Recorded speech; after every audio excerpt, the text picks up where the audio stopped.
O áudio que vocês vão ouvir agora é parte do podcast Xadrez Herbal. Caso vocês queiram ouvir mais sobre esse assunto e outros temas de política internacional, é só ir em xadrezherbal.com. Bem, então sem mais delongas, passemos para o primeiro bloco do Giro de Notícias.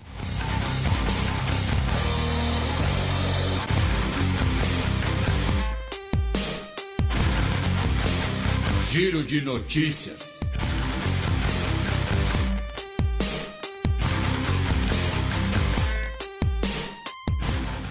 Notícia da sexta-feira passada, dia 21 de outubro. Ex-ministro de Jeanine Áñez confessa crimes à Justiça dos Estados Unidos. O Arturo Murillo, ex-ministro do interior, né, da gestão da Jeanine Áñez, na Bolívia, depois do golpe de Estado que derrubou o Evo Morales, ele se declarou culpado em um tribunal dos Estados Unidos por conspiração para lavagem de dinheiro. Ele teria recebido pelo menos $500 mil em propinas de uma empresa na Flórida para garantir que a empresa conseguisse um contrato de $5,6 milhões para fornecer gás lacrimogêneo e outros equipamentos menos letais ao Ministério da Defesa boliviano.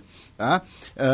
Alguns seus cúmplices, né, já haviam se declarados culpados e ele pode pegar até 10 anos de cana, ele que está preso nos Estados Unidos e na Bolívia também acusado de tráfico ilegal de armas. Né? Vocês talvez se lembrem, né?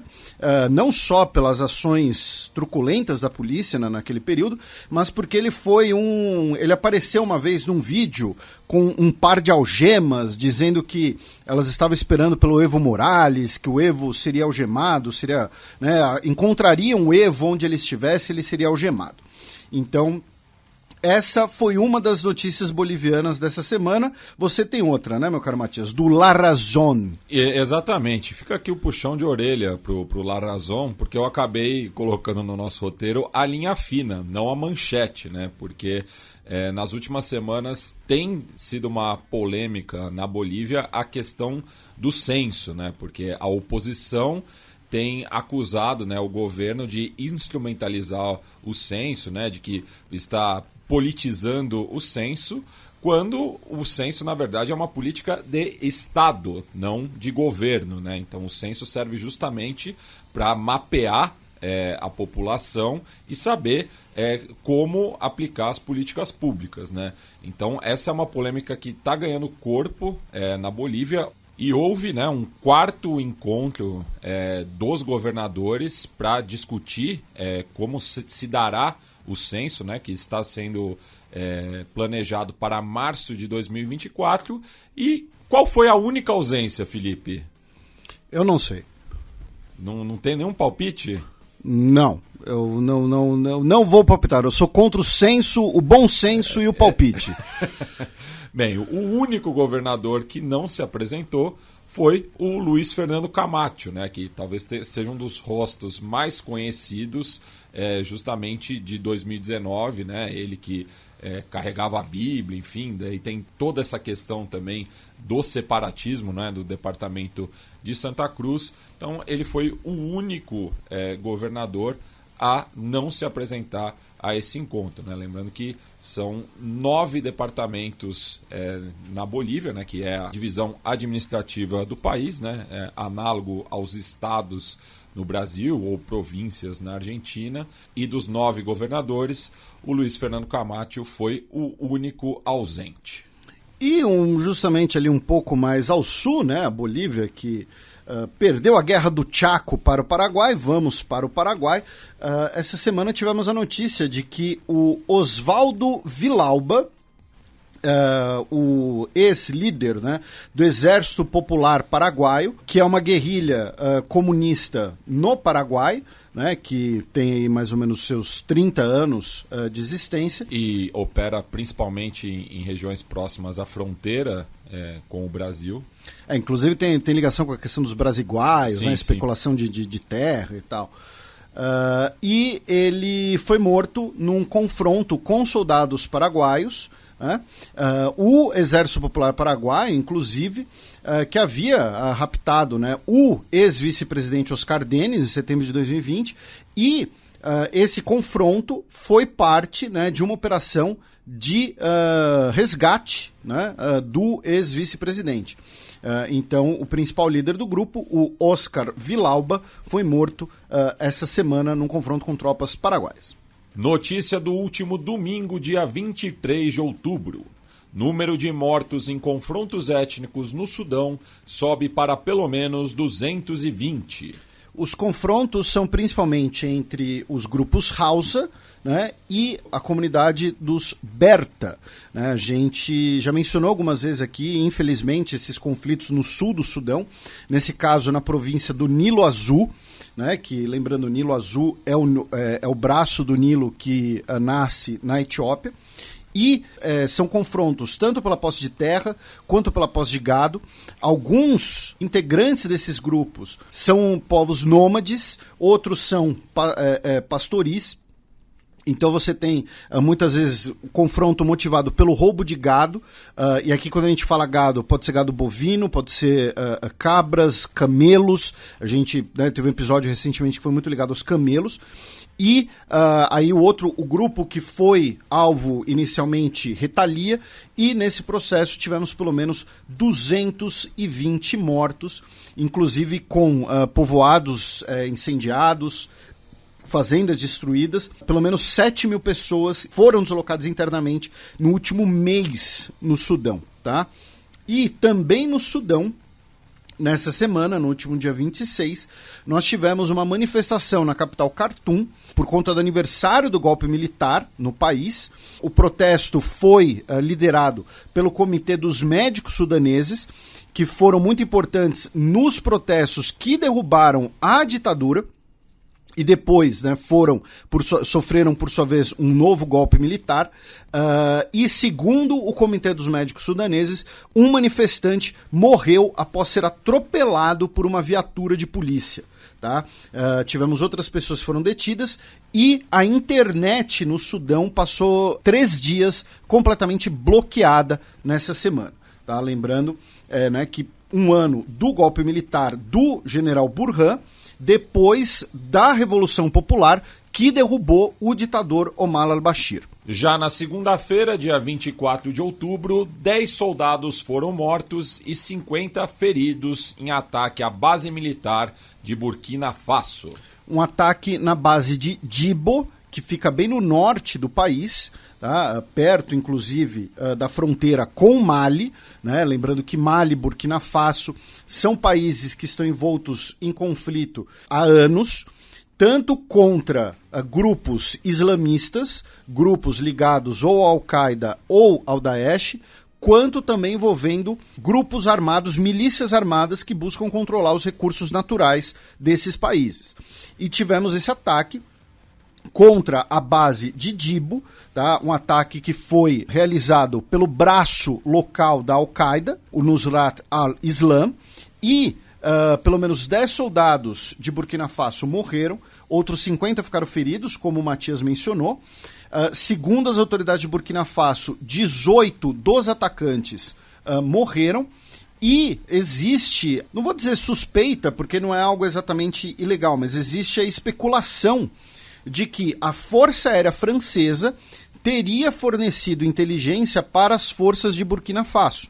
Né? Isso é interessante porque, vamos lembrar, as Forças Armadas Francesas foram retiradas do Mali depois do golpe militar, e Burkina Faso estaria pensando numa conduta similar. Porém, pelo menos nesse episódio, a Força Aérea Francesa teria fornecido informações, feito algum reconhecimento aéreo, algo do tipo, né, e fornecido informações para as tropas de Burkina Faso. Ainda no continente africano, na terça-feira, dia 25 de outubro, representantes do conflito da Etiópia se reúnem para negociações na África do Sul. Tivemos o primeiro encontro formal, né, entre representantes do governo federal etíope e representantes da Frente Popular de Libertação do Tigray. O encontro foi em Pretória, com as conversas mediadas pelo governo da África do Sul, né, também com representantes da União Africana, incluindo o ex-presidente da Nigéria, o Olusegun Obasanjo. Tá? O Uhuru Kenyatta, né, ex-presidente do Quênia, também estava presente, além, repito, de autoridades diplomáticas da África do Sul. A ideia, né, é que elas durem até o próximo domingo agora, dia 30, segundo o porta-voz da presidência sul-africana, e produza pelo menos uma trégua e também um corredor humanitário para a retirada de refugiados e fornecimento de insumos de saúde e alimentos para pessoas deslocadas pelo conflito. Outras duas notícias do continente africano, meu caro Matias, antes da gente fechar esse giro. Primeiro, o surto de ebola em Uganda continua, agora com mais casos na capital Kampala, tá? Até agora são pelo menos 17 casos confirmados na capital Kampala. A gente mencionou no programa passado, né, que o surto inicialmente estava restrito ao distrito de Mubende, que foi colocado em lockdown, inclusive pelas autoridades ugandesas. Dos 109 casos confirmados em Uganda de ebola, 64 são nesse distrito. Agora nós já temos 17 em Kampala, que é o de maior densidade populacional do país. São 129 casos confirmados e pelo menos 31 mortes confirmadas por ebola em Uganda. E uma última notícia, na verdade acaba sendo talvez uma sugestão de leitura para os nossos ouvintes, para quem se interessa pelo assunto, para quem estuda o assunto. O jornal britânico Guardian publicou uma matéria da Caroline Kimeu, ou Kimeu, não sei exatamente a pronúncia do sobrenome dela, sobre biopirataria no Quênia. Empresários georgianos, tá? Geórgia, o país, não o estado dos Estados Unidos, estão indo até o Quênia, estão comprando baobás, tá? Baobá é aquela árvore enorme que vive por milhares de anos. É uma árvore que tem o tronco dela é bastante largo, enfim. Você certamente já viu um baobá numa referência, seja num filme, numa foto, alguma coisa assim. Eles estão tirando a árvore da terra, colocando ali em estruturas de aço e mandando para a Geórgia, para serem transplantadas na Geórgia. E, segundo autoridades africanas e especialmente quenianas, isso aproveita ali um vácuo legal, porque não há nada que previa isso, ou seja, não há nada que tanto regule quanto proíba. Camponeses, agricultores locais estariam sendo, inclusive, enganados, né, nesse processo, então estariam ali vendendo por muito pouco dinheiro. Isso estaria prejudicando a fauna e a flora local.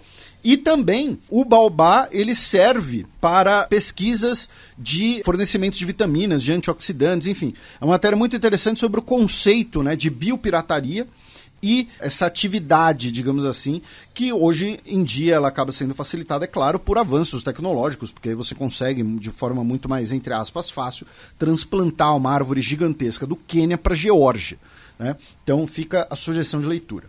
Bem, excepcionalmente essa semana não teremos a coluna da professora Vivian Almeida, então passemos para o segundo bloco do Giro de Notícias. Já foi para sempre.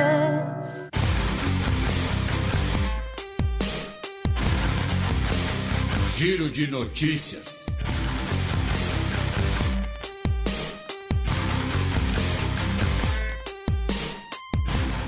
Duas notícias da terça-feira passada, dia 25 de outubro. Ataque aéreo do governo de Mianmar deixa mais de 50 mortos. O governo de Mianmar realizou um massacre, basicamente, essa semana. Por quê? Estava ocorrendo um festival de música, tá, na cidade de Ipakant, tá? H-P-A-K-A-N-T. Essa cidade fica no estado de Kachin, que é bem ao norte de Mianmar, que é um estado que tem um movimento armado de independência, tá? E que já declarou independência anteriormente, embora seja uma independência que nunca foi reconhecida, mas é um dos grupos que luta contra a junta militar. Não porque era um governo civil, mas por causas separatistas. Mas estava ocorrendo um festival de música, tá? Para celebrar, né, essa causa independentista. Não era um evento militar, não era um evento armado nem nada. E a Força Aérea de Mianmar simplesmente realizou um ataque aéreo que deixou pelo menos 80 pessoas mortas, tá? Contra a população civil que estava, repito, num festival de música. A ASEAN, o Japão, a Austrália, as Nações Unidas, um monte de gente condenou o episódio por razões óbvias, né? Porque mesmo que você fale, não, mas era um evento separatista.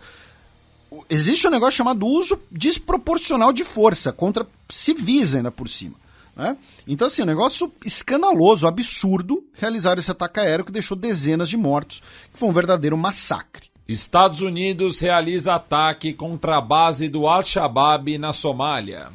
O ataque deixou pelo menos 2 mortos, 2 integrantes, né, do Al-Shabaab, e o ataque foi solicitado pelo governo somali, tá? Na região de Bulobarde, que fica ao sul, né? Na região mais ao sul do país, perto da fronteira com o Quênia. Esse ataque aéreo ocorreu dias depois de um ataque com um carro-bomba realizado pelo Al-Shabaab na cidade de Kismayo, que deixou 9 pessoas mortas, tá? A um hotel na cidade de Kismayo, onde estavam inclusive executivos, enfim, profissionais estrangeiros. Agora vem. Vitória do Zimbábue sobre o Paquistão na Copa do Mundo de Cricket vira guerra de memes por falso Mr. Bean. Essa notícia ela foi colocada uma intervenção direta do nosso querido Biratan Leal, que nesse momento está na transmissão da World Series de beisebol.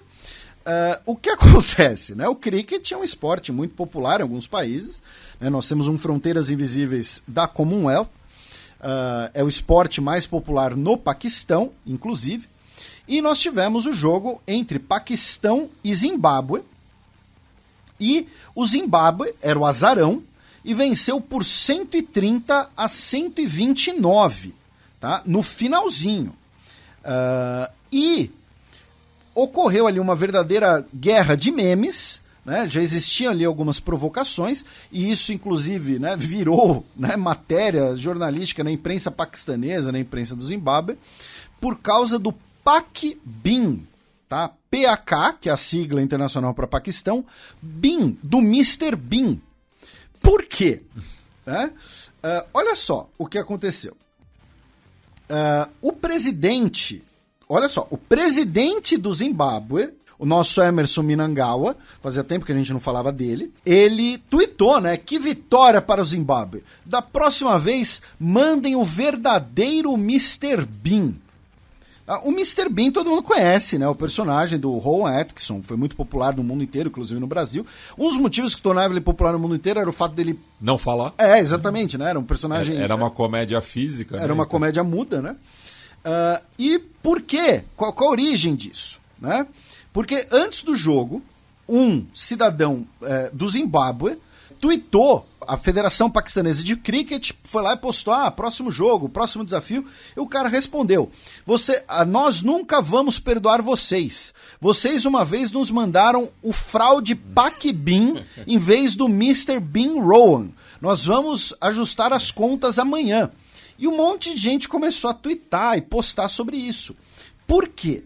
Porque tem um comediante paquistanês chamado Asif Mohammed, que ele imita o Mr. Bean. E em 2016, ele fez um show em Harare e muita gente comprou o ingresso do show achando que era uma apresentação do Rowan Atkinson, do verdadeiro Mr. Bean. É que nem aquele caso do falso patati patatá que teve no interior aí, né, do Brasilzão. Então, muitos cidadãos do Zimbábue tinham essa queixa de que um paquistanês enganou eles e eles compraram o ingresso achando que iam ver o Mr. Bean e viram o Pac-Bin, né? PAK-Bin. E aí o negócio viralizou, e assim, algumas das personalidades mais presentes no Twitter, ligadas ao cricket, ligadas enfim, ao esporte como um todo, né? Falando, olha, nunca mais engane o pessoal do Zimbábue, né? Manda o Mr. Bean pra lá, o verdadeiro Mr. Bean pra lá. Enfim, então assim, isso virou uma guerra de memes, né? E, repito, o presidente do Zimbábue, o Emerson, chegou a tuitar sobre o assunto, porque celebrando a vitória, né, claro, porque era uma vitória improvável, né, o Paquistão é uma das maiores forças mundiais do cricket, e se vingando pelo Pac-Bin. E eu recomendo que vocês procurem fotos, né, do Pac-Bin aí, né? Realmente é muito parecido. Você tá sendo irônico, né? Não. Não exagera, vai. Lembra um pouco. Passa. É que nem o Gabi Gordo, que foi candidato a deputado, vai.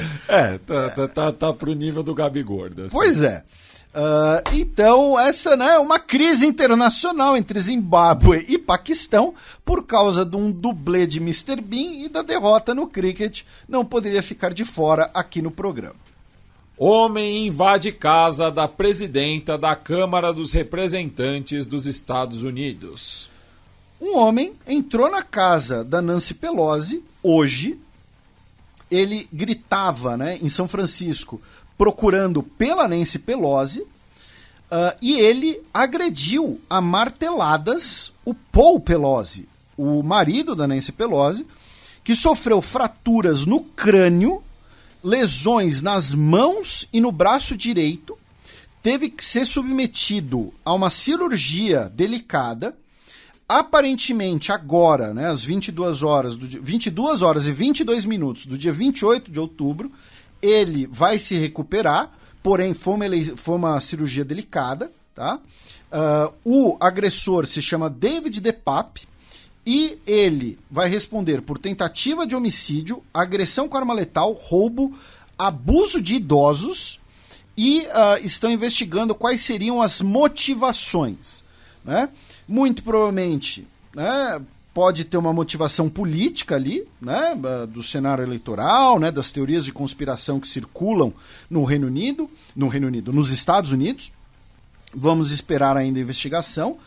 Agora, é muito bizarro que a residência da pessoa que é, assim... A terceira na linha sucessória. Ela é uma das pessoas mais poderosas do Reino Unido. Se o Joe... Dos Estados Unidos.